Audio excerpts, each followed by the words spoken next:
Hello Mark, this is Vicky and my student number is 16. Suki Kim, this is what it's like to teach in North Korea. In 2011, during the final 6 months of Kim Jong-il's life, I lived undercover in North Korea. I was born and raised in South Korea, their enemy. I live in America, they're another enemy. Since 2002, I have visited North Korea a few times, and I have come to realize that to write about it with any meaning or to understand the place beyond the regime's propaganda, the only option was total immersion. So I posed as a teacher and a missionary at an all-male university in Pyongyang. The Pyongyang University of Science and Technology was founded by evangelical Christians who cooperate with the regime to educate the sons of the North Korean elite without proselytizing, which is a capital crime there. The students were 270 young men, expected to be the future leaders of the most isolated and brutal dictatorship in existence. When I arrived, they became my students. 2011 was a special year, marking the 100th anniversary of the birth of North Korea's original great leader, Kim Il-sung. To celebrate the occasion, the regime shut down all universities and sent students off to the fields to build the DPRK's much heralded ideal as the world's most powerful and prosperous nation. My students were the only ones spared from that fate.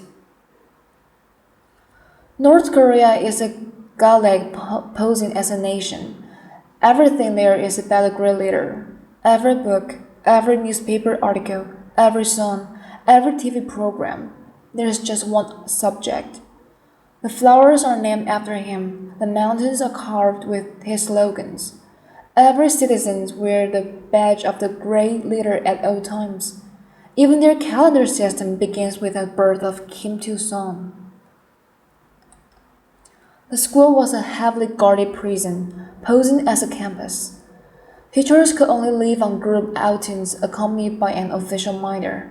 Even then, our trips are limited to sanctioned national monuments celebrating the great leader. The students were not allowed to leave the campus or communicate with their parents. Their days were meticulously mapped out, and any free time they had was devoted to honoring their great leader. Lesson plans had to meet the approval of North Korean staff. Every class was recorded and reported on. Every room was bugged and every conversation overheard. Every blank space was covered with the portraits of Kim Il-sung and Kim Jong-il, like everywhere else in North Korea. We were never allowed to discuss the outside world. As students of science and technology, many of them were computer majors, but they did not know the existence of the internet. They had never heard of Mark Zuckerberg or Steve Jobs. Facebook, Twitter, none of those things would have meant a thing, and I could not tell them. I went there looking for truth, but where do you even start when an entire nation's ideology, my students' day-to-day realities, and even my own position at the universities were all built on lies? I started with a game. We played truth and lie. A volunteer would write a sentence on a chalkboard, and the other students had to guess whether it was a truth or a lie. Once a student wrote, "I visited China last year on vacation," and everyone shouted, "Lie!" They all knew this wasn't possible. Virtually no North Korean is allowed to leave the country. Even traveling within their own country requires a travel pass. I had hoped this game would reveal some truth about my students, because I lie so often and so easily, whether about the mythical accomplishments of their great leader or the strange claim that they cloned the rabbit as fifth graders. The difference between truth and lies seemed at times hazy to them. It took me a while to understand the different types of lies. The lie to shield their system from a world, or they were told lies and were just regurgitating them, or at moments lied out of habit. But if all they have ever known were lies, how could we expect them to be otherwise? Next, I tried to teach them essay writing, but it turned out to be nearly impossible. Essays are about coming up with one's own thesis and making an evidence-based argument to prove it. These students, however, were simply told what to think, and they obeyed. In their world, critical thinking was not allowed. I also gave them a weekly assignment of writing a personal letter to anybody.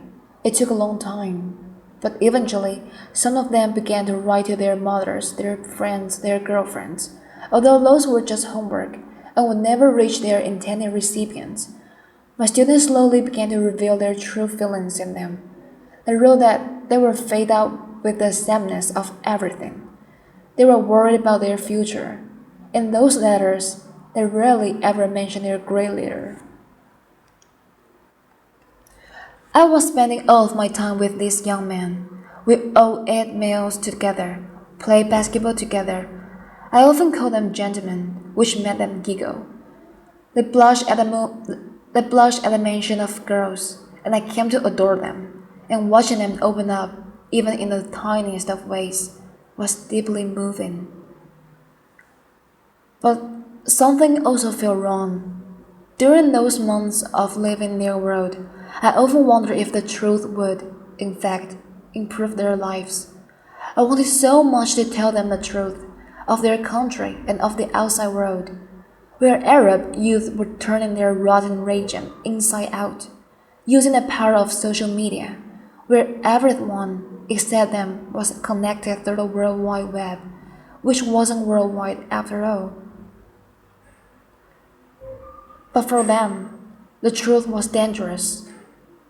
By encouraging them to run after it, I was putting them at risk of persecution, of heartbreak. When you're not allowed to express anything in the open, you become good at reading what is unspoken. In one of their personal letters to me, a student wrote that he understood why I always called them gentlemen. It was because I was wishing them to be gentle in life, he said. On my last day in December of 2011, the day Kim Jong-il's death was announced, their world shattered. I had to leave without a proper goodbye, but I think they knew how sad I was for them. Once, toward the end of my stay, a student said to me, "Professor, we never think of you as being different from us. Our circumstances are different, but you're the same as us. We want you to know that we truly think of you as being the same." Today, if I could respond to my students with a letter of my own, which is of course impossible, I would tell them this. My dear gentlemen, it's been a bit over 3 years since I last saw you, and now you must be 22, maybe even as old as 23. At our final class, I asked you if there was anything you wanted. The only wish you expressed, the only thing you ever asked of me in all those months we spent together, was for me to speak to you in Korean. Just once. I was there to teach you English. You knew it wasn't allowed. But I understood then. You wanted to share that bond of our mother tongue. I called you my gentleman, but I don't know if being gentle in Kim Jong-un's merciless North Korea is a good thing. I don't want you to lead a revolution. Let some other young person do it. The rest of the world might occasionally encourage or even expect some sort of North Korean spring. But I don't want you to do anything risky. Because I know in your world, someone is always watching. I don't want to imagine what might happen to you. If my attempts to reach you have inspired something new in you, I would rather you forget me. Because Become soldiers of your great leader, live long, save lives. Become soldiers of your great leader, and live long, save lives. You once asked me if I thought your city of Pyongyang was beautiful, and I could not answer truthfully, Lam. But I know why you asked. I know that it was important for you to hear that I, your teacher, the one who has seen a world that you are forbidden from, declare your city as the most beautiful. I know hearing that would make your lives there a bit more bearable. But no, I don't find your capital beautiful. Not because it's monotone and concrete, but because of what it symbolizes. A monster that feeds off the rest of the world, the country, where citizens were soldiers and slaves. All I see there is darkness, but it's your home, so I cannot hate it. And I hope instead that you, my lovely young gentleman, will one day help make it beautiful. Thank you. Bye, Mark.